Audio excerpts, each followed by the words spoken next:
New York-based artist Chris Castanova created an 18-page comic book, Zarya of the Dawn, with the help of artificial intelligence program Midjourney. This would be what my prompt would end with: crepuscular rays.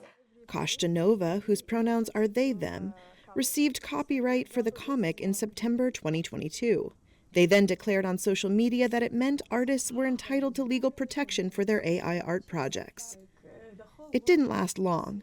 5 months later, the U.S. Copyright Office suddenly reversed itself. The office said the images in Zarya were, quote, not the product of human authorship. The office allowed Castanova to keep a copyright in the arrangement and storyline. I am not that upset about the decision because I'm realistic. It's a very new technology. People are afraid of it.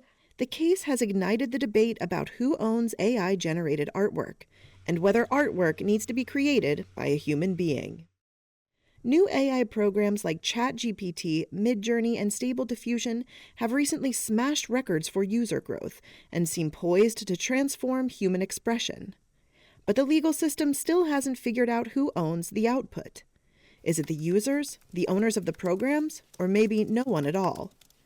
Legal experts say billions of dollars could hinge on the answer. Here's Ryan Merkley, the former chief of Creative Commons, a U.S. organization that issues licenses that enable creators to share their work. Intellectual property and copyright in particular is how we control and profit from creativity in our society. It's not just US copyright law, it's a global set of laws and treaties. And so to say that it's a multi-trillion dollar question is true because every single thing that is copyrighted could potentially be affected. And what we're looking at right now is new tools that can create copyright by the millions by the day. And so that's a game changer. In the U.S. and many other countries, anyone who engages in creative expression usually has immediate legal rights to it. Courts, including the U.S. Supreme Court, have long held that an author has to be a human being.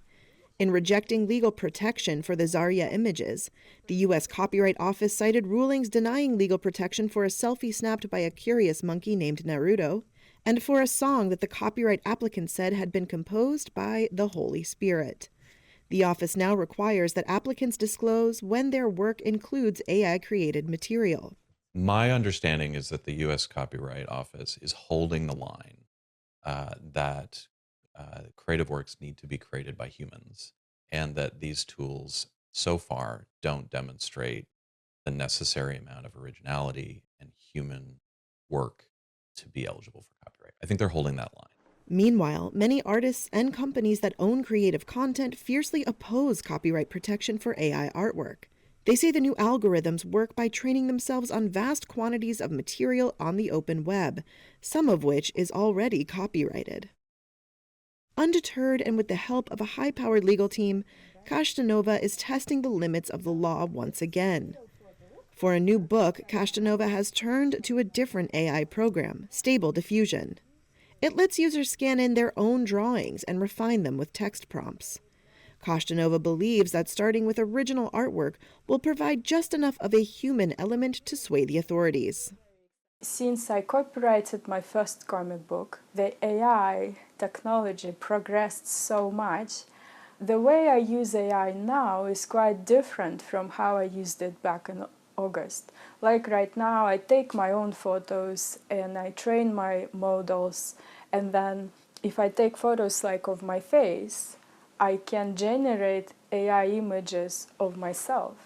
So that's a lot of creativity. So I feel like maybe that is what is going to be copyrightable. I would like to try and copyright my next comic book. What I try to do is to teach and to educate and to tell my friends that it's a revolution. AI is here to stay. Either if I do AI or not, it's going to be here.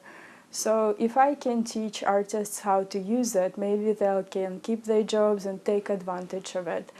The whole world needs to see